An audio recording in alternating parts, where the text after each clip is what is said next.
好，欢迎回到国际现场。我们大家还是很关心在国际上面的议题，也就是川普跟习近平哦。好，美中之间现在是不是也进入到科技大战了呢？我们先看到这个讯息，也就是外媒传出说中国测试首款 DUV 的光刻机哦。好，说这中国大陆科技股是暴涨，那百度15%的涨幅是在今年最高的。好，这是《金融时报》引述知情人士所说哦，说中国大陆中芯国际哦正在测试首款中国大陆国产的先进晶片光刻机哦。好，我们看到这中国大陆的科技股就暴涨嘛。好，那京东、阿里跟腾讯也都开出了红盘，百度则是大涨超过15%哦，创下这一年单日最高的涨幅记录。好，那我们知道川普现在跟这个习近平也在谈 TikTok 哦，所以川普已经4度的延长 TikTok 的宽限期。那在礼拜五的时候要跟习近平通电话来讨论呐，所以有这个延长的时间到12月16号。好，中国大陆外交部这边则是说，这个两方的领导人在19号又通话，强调目前没有资讯可以提供哦，所以还是保密到家。那这川习会是不是进入到最后安排了呢？外媒是说，这川普要到北京跟上海，那中方这边可能就会买500架的波音哦，不知道是不是因为这个波音还没有磋商好，所以目前还在保留当中。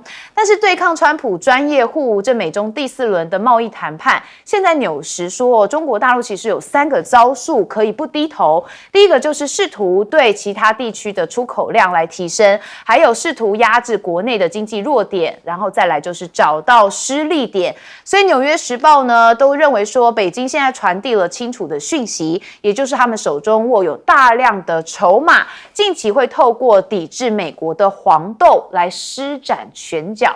好，那我们也看到是美中的关系之外，现在印度跟美国之间的关系也是相当微妙。最近呢，这印度哦跟这个川普，也就是川普自己在社群上面说，那莫迪是我的好朋友啊，是我的好朋友哦。好，希望能缓和印度跟美国两国的紧张吗？川普说，我刚刚跟我的朋友，也就是总理莫迪进行了一通美好的电话，而且跟莫迪说，祝你75岁生日快乐，感谢莫迪对结束俄罗斯还有乌克兰战争的支持。那美国媒体则是认为说，现在印度反美的情绪蛮高涨的所以这美印的关系破镜难重圆呐。那虽然川普一直释出跟莫迪和解的讯号，但是问题就在美国这种背叛的行为学者认为会长时间的留在印度人们的记忆里头。好，所以呢，你看到另外一个美国媒体也是认为这个印度人对美国的负面情绪是加速蔓延。那这是美国的组织仇恨研究中心的报告说，美国社群媒体 X 上面8月反印度的贴文数量其实比7月激增了5倍之高那对印度裔美国人的歧视言论更是不断的升级。那美国官员对印度批评跟贬损的言论加剧了仇恨的氛围。好，这不是好事因为美国跟印度如果持续是这样，恐怕接下来合作上面也会有问题。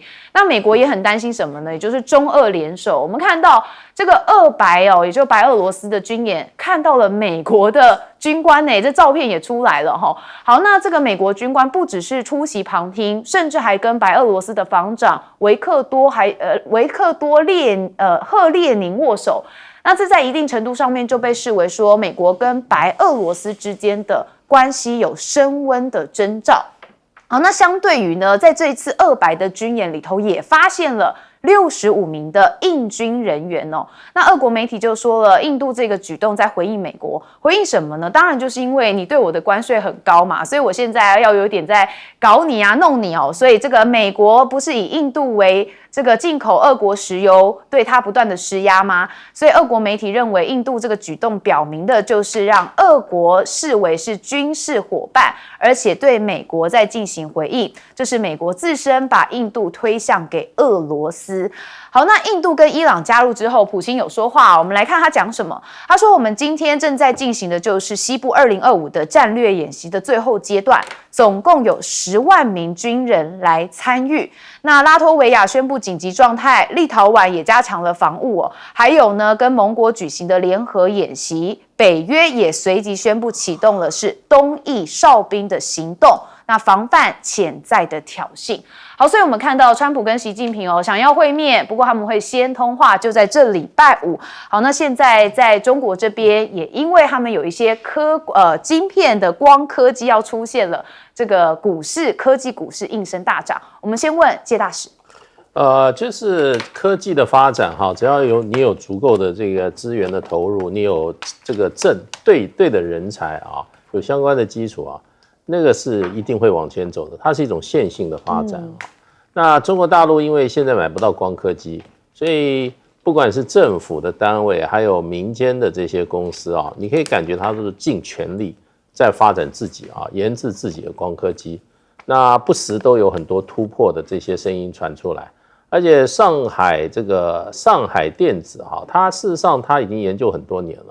那本来它就可以做到80几奈米的光刻机，那现在就基础有了往前面48奈米、14奈米这样子往前推而已啊，并不是从零开始。所以你会不时又听到大陆的这个光刻机的这个研发的突破了。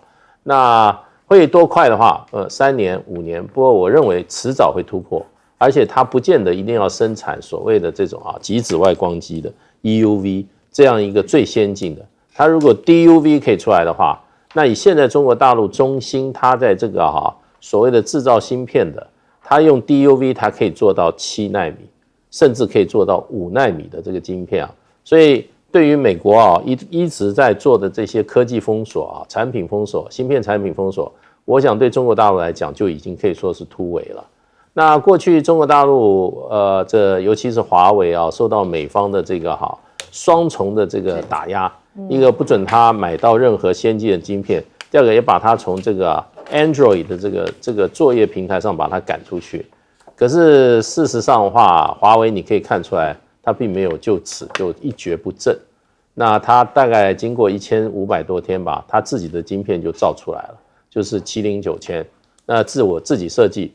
大陆自主生产，所以呢，你能够生产出来，反过来就表示你制造晶片的这些重要的设备呢，你也已经有突破了。所以我觉得对美国人来讲，他这个领先会因为他对中国大陆的这个怎么讲，各方面的这条压制或者说断供，反而会增快大陆这些方面的自己自力更生自主发展的自行制造的这一个进程。那现在你可以看出来了，其实我觉得这个时间不会太久了，可能就是1-2年之间，可能中国大陆在很多这些被卡脖子的这些项目上可能就会有很多突破了。好，舰长。我们看到中国大陆的各种的生产无论是从军工或者是一般的产业他们的特点叫做什么？在举国体制之下，就叫做一点突破，然后各行通用。也就是说呢，它很快的就会变成了一个量产。那进入量产之后，就打成白菜价。所以现在为什么美国跟其他国家都这么担心中国大陆研究这个光刻机的部分呢？那其实呢，还有一个国家也很有兴趣，那个国家就叫做印度那对于印度来讲印度因为关税的部分，那个川普把它挤向这个中国以及俄罗斯的部分这是川普他的一个Truth Social 里面讲的。那如果翻译起来，那这当初他贴的就是这么一张照片那他告诉我们的，也在9月5号。也就是我们看到93阅兵之后，他讲说，看来我们已经把印度和俄罗斯输给最深最黑暗的中国了，祝福他们共同拥有繁荣的未来。那这是后面署名川普总统，而且他们绝对不是只有手牵手而已。为什么？因为我们看到普丁他又展开了他的一个在这个坐车里面交谈的部分。上一次他不就是跟川普总统在坐车里交谈1个小时，这一次又是，你觉得他是讲俄文吗？没有，他在讲英文。所以无论是川普或者是莫迪，通通都可以听得很清楚，而且他能够正确的陈述他的一个政策，这一张图也就是川普总统最担心的事情啊。那而且就是这种担心，我们可以看到，9月9号的时候，中美两国的防长赫格塞斯跟董军开始先行视讯通话。那接下来10月10号的时候，也就是王毅部长跟美国国务卿那个卢比欧通话，这个别的国家都那个发生的话，美国都很喜欢讲，这是2+2，也就是外交部长加国防部长，然后是两国的这种高层来进行对话。那为什么在中国大家就很少讲这件事情呢？因为其实这个里面代表的意义太多了，而且中美双方它在同步的时间点晚一天它才公布，那而且是同时公布，意思是什么？是经过协调而且有共识的。这一个部分就是台湾要仔细想一想的，就是当台湾自己把我们自己变成了在棋盘上面的棋子的时候，随时可能被弃。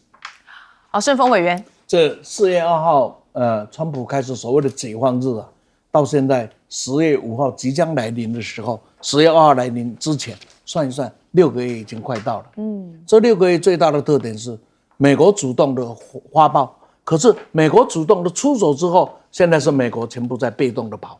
我最喜欢讲这个，一再的讲，全世界所有人都要到华盛顿去舔他的屁股，只有呢，他必须跟着中国绕着全球跑。这代表什么？还有呢，他的关税决定一言再言，一言再言，一言再言，代表什么？代表你没有能力压服中国，像日本、像韩国、像欧洲一样，叫他们乖乖投降。中国是你压服不了的了。为什么？因为你很多东西被卡着。时间的关系，我们简单讲2个，一个卡住你的选票，就黄豆。这个大豆现在一船也没有买，你看美国那些大豆要放到哪里去？民进党可以多买一点，我们以后就吃豆浆跟豆腐。或者怎么办呢？世界上使用大豆最多的国家就在哪里？现在没有，这些通通是农业州，是川普的选民，压力大不大？你说？再过来，我们再来看稀土，稀土一卡了脖子，在很多的精工产业，在很多的精密产业里，它都被卡住了。它怎么？所以很多人在讲东讲西，你只要看的这个就很清楚。纽约时报还用原则性的，我觉得用的比较单据性的，可以提供给各位做参考。那基本上大概中美这个领袖会不会会谈？这个应该这个这教授应该很清楚，要么猝不及防的公布啊，明天，要么就是双方同时公布。可是这一次是美国自己公布的，而且透过媒体公布是说中国大陆邀请他的，你还记得吧？在4月2号起了以后，不是天天在单没人，单什么？就等中国大陆的电话嘛。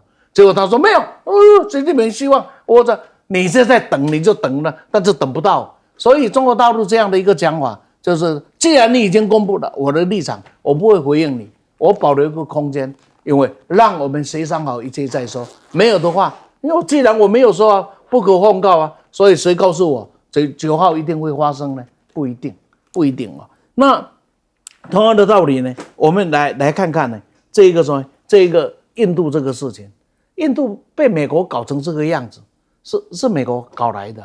美国的印太战略没有印度，怎么叫印太战略呢？那照道理讲，应该印度要好好的捧着嘛。印度也认为，对啊，我有这么一个重要的地缘位置在，你也应该好好捧我。结果印度大概这几年被羞辱的最严重的，大概就这一次。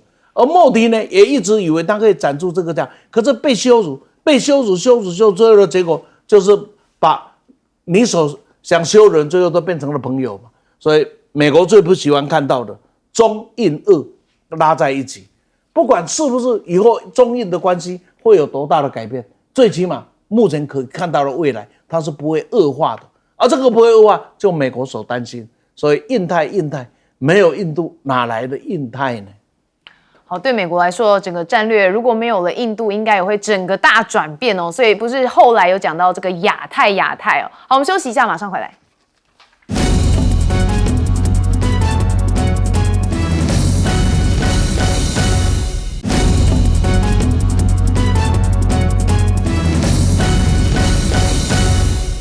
好，欢迎回到节目现场。我们持续要来关注到的就是全球为什么？因为这个多地的战火都引爆，为谁呢？其实大家都觉得跟川普都蛮有关系的。好，我们先来看这是川普2度国事访问到英国，结果反川抗议的群众闻风而至所以我们带大家来看一下这画面其实很多人呢是数百名的抗议者他们是聚集在城堡附近的温莎大街，反对川普抵达英国，所以这个抗议声如影随形，遍地开花。好，那我们再看到，我们这次还特别做了我们的这个全球地图看到抗议哪里呢？先看委内瑞拉好了，美国再炸委内瑞拉的毒品船所以他们的总统非常生气说你川普又想搞政权更替那一套吗？好，川普是说啦我们是有证据你只要看到海上到处都是大包的古柯碱跟芬太尼好，他们的总统马杜洛则是认为这是发动军事行动，以毒品为借口，目的是要谋取委内瑞拉的政权更替。好，那再来看到这个委内瑞拉则是说这个川普铁腕扫毒嘛，所以呢，这个哥伦比亚也列入了打击毒品不利的名单所以哥伦比亚这些后花园全部都是有问题的。那再来就是巴拿马这个不止李嘉诚的巴拿马港口，川普现在剑指中国的全球海权版图，潜在的新目标就曝光了就是希望能够削弱中国在全球港口的影响力。那美国白宫则是说支持美国或西方国家收购中国的股权，如贝莱尔收购长江和记在巴拿马运河港口就是一个典型的案例。好，除了它的后花园之外，我们也看到加萨走廊这个以色列的防长是说，加萨正化为火海，以军正打击恐怖组织的基础设施，营救人质，并击败巴勒斯坦武装团体哈马斯。好，但是城中里面还有2/3居民所以很多人认为是不人道的。还有川普也支持以色列入侵加萨，允许使用种族灭绝的行动，这是美国的某官员所透露的，说不会阻止纳坦雅胡的决定。所以加萨人就很可怜正在燃烧当中，以军展开地面战所以你可以看到川普还支持嘛，然后敦促早点完成所以纳坦雅胡说感谢川普坚定的支持以方对抗哈马斯。至于在亚洲这边发生什么事情呢？其实日本这边有这个美军提风助日的情况发生那在菲律宾也发生了一些状况，也就是中国大陆的海警水炮攻击菲律宾的船，那菲律宾这边的船员则是举白旗的画面也出现了。好，那这个部分呢，则是因为中方跟菲律宾现在在这个区域，也就是南海的部分有一些冲突，所以中国的海警驱离侵闯黄岩岛。菲律宾这边的公务船那就很不开心嘛。那菲律宾的船员还举白旗的画面曝光我们先看一下中国大陆的海警这个警局的发言人怎么说。他说9月16号，菲律宾的组织有10多余艘的公务船不顾中方一再劝阻跟警告，执意非法的入侵中国的黄岩岛领海，所以他们的海警呢就依法对菲律宾的船只实施管制，并予以驱离，所以这件事情就会有冲突。好，那在南海这边有对峙的情况。那中国则是认为说是菲律宾船故意冲撞，但是菲律宾这边说不是事实。好，所以我说嘛，这全球的战略出现之后，这个烽火连天都是因为川普一个人。好，谢谢大使。没有错，就是川普一个人。这个原来一个比较稳定的世界现在看起来到处都是动乱，到处都是杀戮，到处都是怎么讲，为可能接近爆发的一个战争的一个场景那其实美国国内也好不了多少。那川普上任以后，你看这个美国的这个保守跟自由两派现在已经有这种人命的事情都已经出现了然后川普事实上他的这个 ICE 现在最近我一个朋友传给我一个视频他们很奇怪，他们在执勤的时候口上都戴口罩，这个脸上都盖口罩盖起来，那我就觉得很奇怪了。这个通常是歹徒作案的时候他才戴口罩，你执法人员执法为什么要戴口罩？然后事实上他们已经侵入到这些一般美国人民的住宅区，到住宅区呢去干嘛？去抓非法移民。你可能躲在家里面，他可以把你抓出来。所以这在一个所谓我们过去认识的美国来讲的话，几乎是不可思议的事。那这些都是一些非常的举措，所以随便举出来都非常的多。那你说委内瑞拉，说实话，他跟美国关系不好，谁都知道。美国想把这个马杜罗拉下来，谁也都知道。那你怎么会想到川普把军队、军舰都派到他们家门口，然后呢，扬言要去怎么样？要去攻击另外一个主权国家？那所以这个世界现在已经变了啊。那以色列过去他在这个手段残暴，他不会像现在，那是明明白白的在加萨走廊进行种族灭绝，已经6万多人已经死掉了。然后这些人大部分是什么？大部分是老弱妇孺啊，那么这个跟战争是没有关系的，可是呢，这个造成的这个平民百姓的死亡真的是在2次大战结束以后可能没有这么严重过，从来没有这么严重过。那最近以色列对于加萨走廊要加快攻击，因为他要把这个加萨城把它空出来，他已经发传单了，就说这些人你们赶快给我离开。如果几月几号几点钟你没有离开的话，那子弹就不长眼睛的，那你们就被打死就活该。所以加萨走廊的这些还剩下大概200万这些巴勒斯坦难民真的是生活在炼狱当中了。那问题就变成美国的这个国务卿 Rubio 前2天到了这个以色列访问，开宗明义有讲，美国对以色列政府是100%的支持。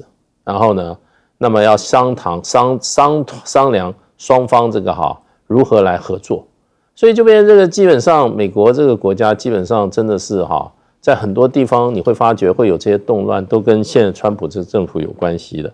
那本来亚太地区也没有太多的这些立即的充足的可能。那你看美国就把这些攻击性武器不是放到菲律宾，就是放到日本，就是要放到韩国。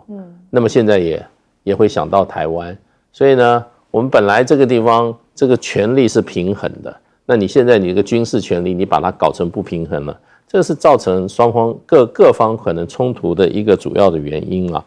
那所以川普 2.0 带来的不只是美国国内的这个一片混乱，也造成世界很多地方的一片混乱。我想任何地区跟国家自己要把自己的利益放在前面。如果都跟着美国现在的川普政府的步调走的话，那基本上不是被他把你的资源把你抽干就是把你送到战场。那我们台湾现在资源被抽的可能是全世界最多的了。我们的护国神山台积电就被美国活生生的从台湾这个土地把它抢走了。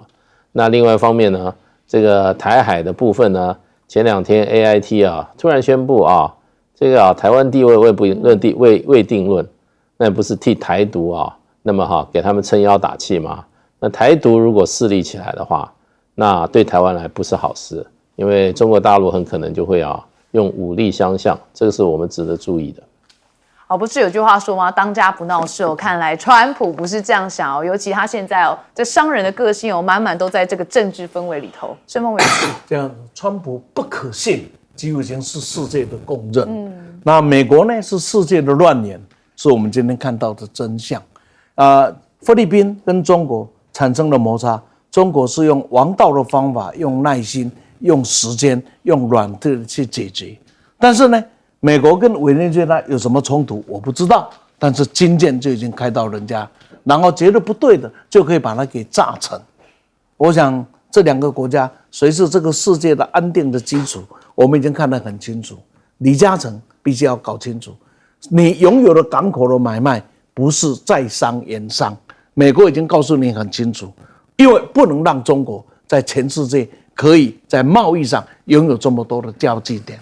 所以你今天你错误的一个作为，而被中国大陆对你采取各种的因应你自己不要去怪，因为你已经失去了作为一个中国人在维护整个的民族国家的权利上，你只看到了钞票，你没有看到自己的血脉跟 DNA。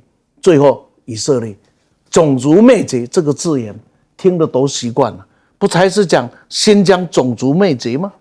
啊，那个时候西方各个法相庄严的出来指责中国的新疆种族，而没有任何的证据。而今天加沙走廊就明明白白的、清清楚楚的在世人的眼前，不但种族灭绝，而且种族灭绝的以色列这样说，支持他的美国也这样说，全世界全部晋升。西方啊，西方，你们所冠天挂在嘴上的人道啊、价值啊、人权啊，一天到晚要当全世界人权、人道的祖师爷。可是今天你们却是做出了最堕落、最败坏的行为。而更可怕的是，西方一句话也不说。台湾不是要站在民主的产业链上吗？不是要民主的联盟吗？是台湾最大的保障吗？那不晓得台湾面对的加沙这种种族灭绝的被残杀，请问台湾的执政当局有什么看法？台湾的各党各派有什么看法？难道我们也要晋升，然后说我们是世界的民主联盟吗？假如是这样子，没有人会看得起我们。好，我们继续问是舰长。为什么那个美国不断的把它的提风系统放在菲律宾，然后又放在日本？其实他就想要威慑中国大陆，但是有效果吗？一点效果都没有。尤其是这一次93阅兵之后，为什么？因为我们看到这所有成长的武器啊，从最低层的我们不讲啊，从中层的开始，也就是从海红旗9开始，它为什么特别的拿出来的是叫做海红旗9呢？因为那个是舰载的装备，也就是我在海上就可以做第一次的一个拦截。那接下来呢，我们就可以看到去年在珠海航展展现出来的红旗19，还有这一次我们看到阅兵中的红旗29。那我们讲到红旗19啊，它对应的也就是萨德系统。那如果说是以红旗29，以它的这一个飞弹的长度以及它的直径啊，它的拦截的高度应该比标准3型还要高。标准3型是300公里的射高啊，那而且它比我们看到以色列的剑士3型还要来得粗，还要来得长。剑士3型可是2000公里，那个2000公里的射高啊。所以我们这样讲啊，中国大陆早就已经为这些提风啊，或者是你美国想要还正在测试中的暗鹰啊，做好了各种准备啊。那至于说啊，我们讲到这个菲律宾在美国的策动之下，它不断的进行各种对于南海的挑衅啊，这个是昨天早上我们所看到的中国海警它发布的这些内容啊。那这个内容刚刚主持人已经念过了，我们看这个也就是啊，我们看到这个红圈圈起来的全部通通都是菲律宾的一个海警船，那中间这个比较浅蓝色的这一个也就是黄岩岛。我必须这样讲啊，中国大陆实在是很聪明啊，用了菲律宾当初讲的有关于自然维护的部分啊，来将黄岩岛来设定成一个国家级自然保护区。那为什么我们又看到这个菲律宾的海警船，它这一张就是完整的，它拿出的白旗啊，那个不是真正的白旗，那应该是把内衣脱下来，然后直接喊救命啊！不要再喷水了，不要再喷水炮了。为什么？因为这艘海警船的内部啊，第一个我们可以看到它其实是木质的一个装置的，也就是这个水炮的压力直接可以把它喷破，而且玻璃都是破的，下面地板竟然还有巧拼啊，那真是很有趣啊！这菲律宾的造船为什么会造成这个样子呢？这也就是我们讲到菲律宾现在真正面对的问题是什么，也就是当中国海警他已经确定他的一个执法的力度的时候，其实你菲律宾是没有各种的反抗的能力的啊。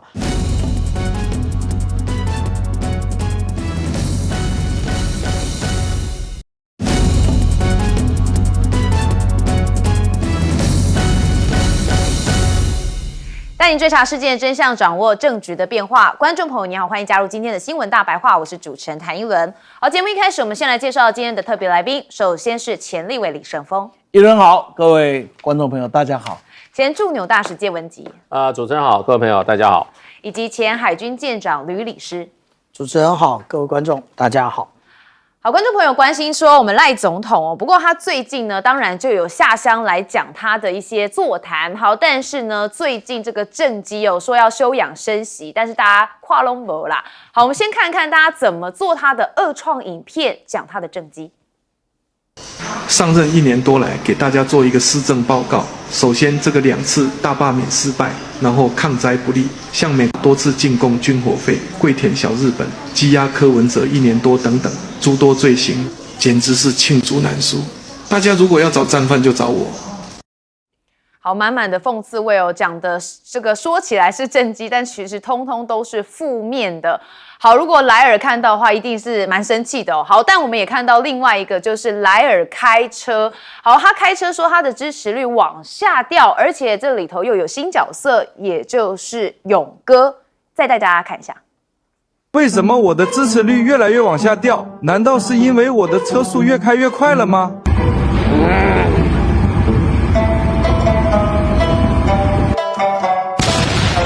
没有关系的，校长，你的车技还是很好的啦。我也这么认为。以前和小英老师学开车，我一直都想挑战他的车技。曾经有一次与他同场竞技，那次我输了，成了一生的阴影。我现在的目标就是超越他，开得更快，降得更低。好，勇哥出现了，但是勇哥最近这个炮火也是火力四射，也就是因为在他民进党的这个5清直播当中，好，前一天说什么呢？讲到了光复节，大家知道今年光复节有放假吗？10月25号，好，但是这个没放假没事，一放假这个民进党的党秘书长这个徐国勇现在点名他说蒋介石是代表同盟国接受台湾。没有什么台湾光复节啦，卖欧北共他说台湾哪有什么光复节中国？好，那他是说1945年蒋介石是代表同盟国接受嘛？他说日本人抛弃台湾时，台湾主权未定，就这么简单。他说那时候台湾人是哪国人呢？他说是日本人。那时候台湾人民都是日本人。好，那这很多人听到，尤其是历史老师听到，应该会要俩拱了吧？我们就把历史翻出来。台湾日据时代是什么时候呢？1895年，大家记得吗？马关条约，台湾被割让给日本。我们到1945年的时候才回归。好，那当然在这里头有一个皇民化时期，也就是所谓日本的皇民化运动。好，那他也当然是希望能够把我们台湾的本地人有一些日本的教育等等的，那其实是一个准日本人的待遇这个殖民地的身份，即使在后期，其实台湾仍然是日本的殖民地，所以台湾人跟日本内地人之间还是存在很大的差别。那皇民化的目标则是希望把台湾人同化成日本人，而非真正平等的给予这个日本内地人完全相同的权利。所以我们当时是日本人吗？我们举一个例子来看大家知道印度当时也被英国殖民几乎是跟台湾的时间非常相近。那还记得吧？这个印度不合作运动就是由甘地领导的非暴力反抗运动。目的是要争取印度脱离英国殖民统治，并获得自治。好，所以这样子反观起来，我们会说印度人等于英国人吗？不会这样讲嘛。所以怎么会是台湾人等于日本人呢？好，那徐国勇之前他是政论主持，我们知道这个在友台的全国第一勇。好，现在大家觉得既视感好强回到了民进党中央，变成5清第一勇吗？王宏威说这徐国勇说没有台湾光复节，感觉自己还是一个政论主持人吗？好，那现在呢，这个赖总统看起来把这个徐国勇找回来这战斗力很强，但是真的是加分吗？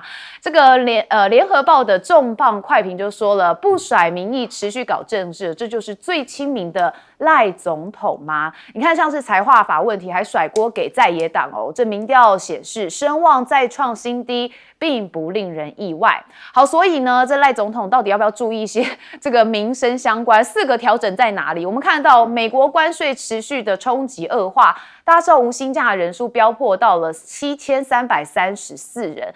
那劳动部给的反应，我觉得蛮特别哦。他是说，哦，这个趋势不排除会持续增加。我们知道啊，但问题是你有解决吗？好，那当然，这个无薪假跟台股到底为何创新高？我们看到劳动部说，关税发前文调出，这无奈劳工说，哎，我下个月就要被裁员。所以这个其实现在在台湾，我是持续在上演。那甚至呢，人均 GDP 我们这个超车韩国，台湾人却没有感觉。小笠原欣幸哦，不是台湾人嘛哈，但他却点出这个很大原因哦，就是说其实大家哦都是感觉到都是半导体产业比较夯啦。好，所以有台湾经济学家哦这个警告，现在如果我们 GDP 虽然超过韩国，但不能过度乐观，因为川普政府的关税谈判还没有最终敲定哦，所以这传统产业正在举步维艰。好，还没有真正敲定，我们就已经有7000多人是无薪假了，接下来恐怕还会更可怕。好，我们刚刚看到了，就是赖总统被恶创好多影片哦，尤其他的政绩现在变成好负面。我们先问顺峰委员，看到徐国勇的表现就发现赖清德找了他出来咱台湾人讲请鬼跳单温死的。此时候的民进党应该展现出来的是仍然继续瞎掰、嚣张、软木、软共的一个党的秘书长，或是一个能够面对的朝小伟大、能够去统合的秘书长。社会期待的是什么？所以我讲请鬼跳单，拿鬼请鬼拿药单温死的。真的，赖清德，你要是让你的政权要垮，找得垮一点，那你就好好的去找他。而且呢，看了他的讲话，实际上我感受很悲戚不是很愤怒，因为我真的感觉到战争悲剧的序幕正在被这些人加速的开展中。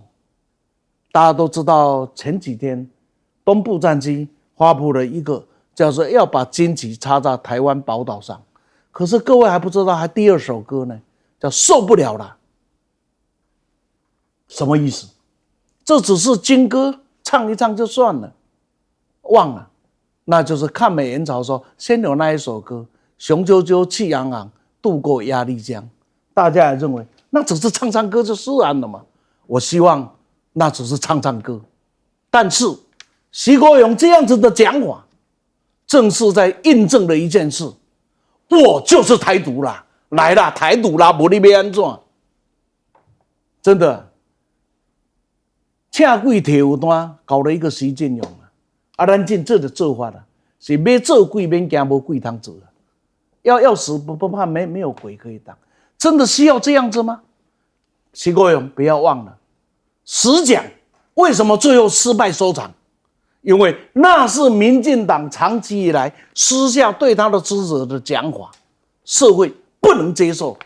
今天你的这个讲法，也是民进党过去私下在主张台独的讲，从来没有把它浮上台面上来，所以大家还是隔了一层布，盖了一个被子在算了，这你没说嘛，我这就算了。现在既然你把被子给掀开了，既然你敢掀被子了，那请问别人会不会掀开这个被子？这才是我讲的战争悲剧的序幕正在被你们这一群人加速的推动着。我希望我说错了。我希望我的判断是错的，但是你们正在做错的事。对于日据时代，我也要一个提，您的这个里面有一段时间是错了。是皇民化的时期是1937年才开始，然后到了1941年才真正的加速。这个呢是不太一样的，因为卢沟桥事变以后开始，然后太平洋战争之后开始加速。那我告诉各位，日本推动皇民化，台湾人是怎么回应的？各位只知道改名改姓，你们不知道的就是那的公妈，就是家里的那个公妈是要拆掉的，是要烧掉的。有些文化要变嘛。最主要是公妈要拆掉然后再拜日本的那个什么，他们的什么天照大地、地照大地的，不是我念不出来，说我懒得念，因为作为一个台湾人。作为一个中国人，作为一个中华民族的一份子，不管你的信仰是怎么样子，要把家里的祖宗牌位，因为政治原因拿去烧掉啊！这样子还认贼作父，认得下去，我只有佩服你，真是不要脸到极点。就这样子啊，不然我已经找不到任何的字眼了。台湾人真的是这样吗？那我再告诉你，日据时代怎么对于台湾人？台湾人是非国民啊，哪里像是日本人？台湾人读的学校叫做公学校，是公立学校；日本人读的学校叫什么？国民小学，因为他们是国民，台湾人是非国民。你只是我的统治者。日本的国民小学有多漂亮啊？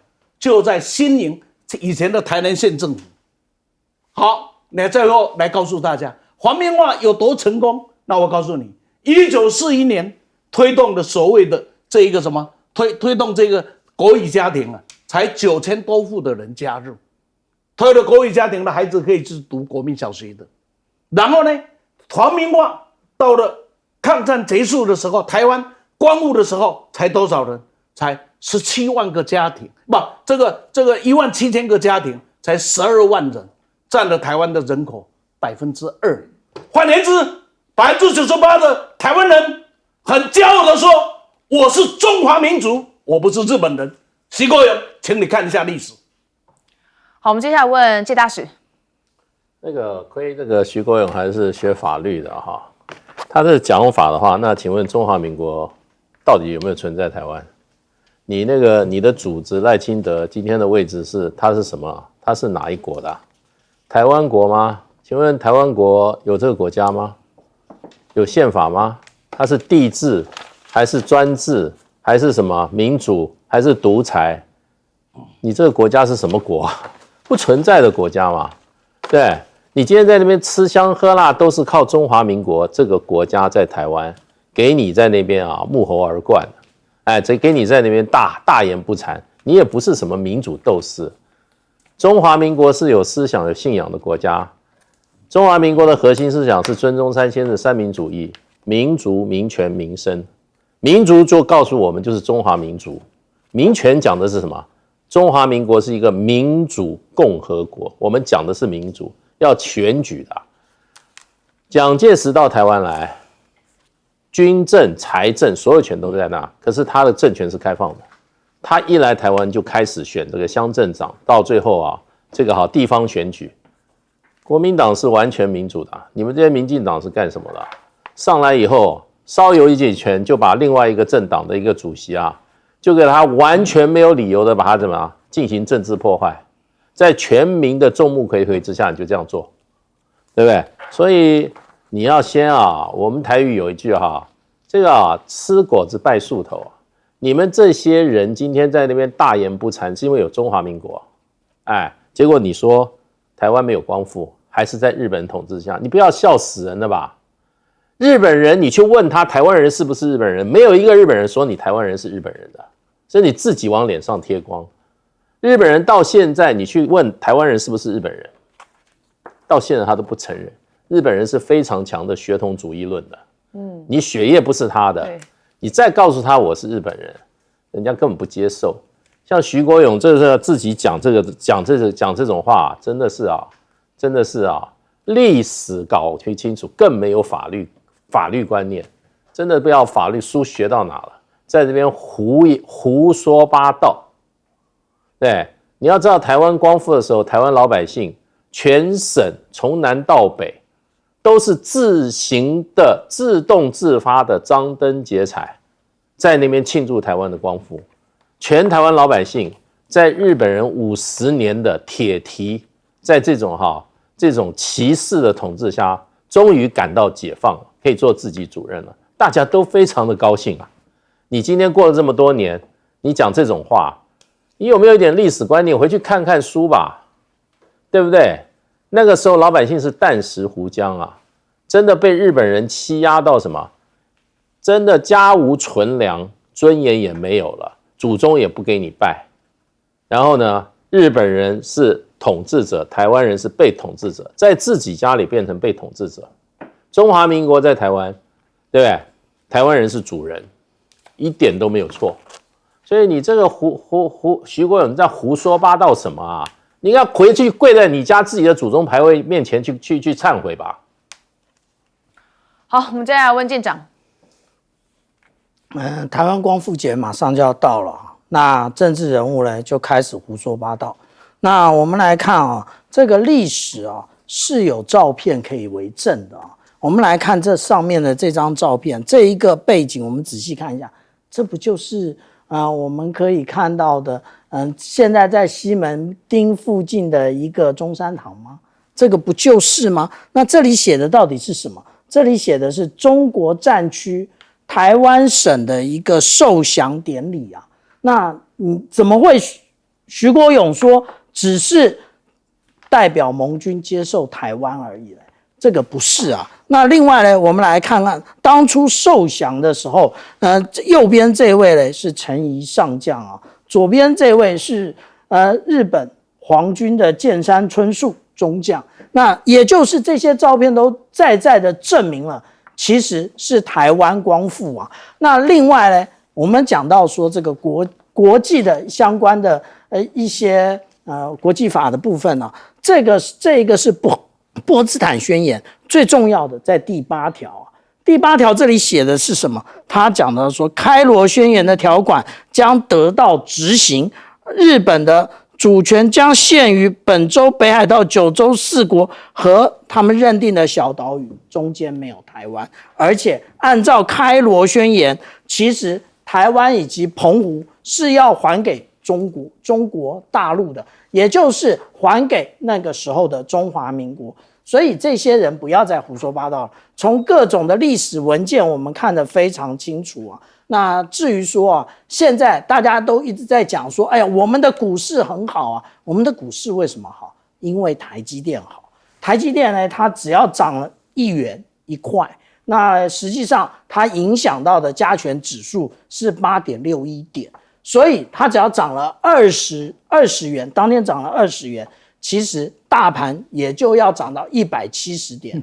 但是我们想一想，我们台湾真的是只有台积电？我再强调一次，台积电的员工只有8万人，当然它有上中下游，可是不是大家都好啊。那我们举一个对应的例子啊，当年大家很喜欢骑脚踏车，无论是我们看到的这个巨大，它现在的股价是多少？我们这样讲啊，它2021年4月29号是它最高峰的时候，它的股价是376.5元，今天的股价在100元附近挣扎。那它养活了多少员工？是13365个员工，也就是台积电的1/6的员工。所以我们的这一些传统产业养活了大部分的台湾人民，可是我们的政府眼睛里面只有台积电。那如果有一天台积电真的变成美积电、德积电、日积电的时候，台湾还剩下什么呢？好，我们休息一下，马上回来。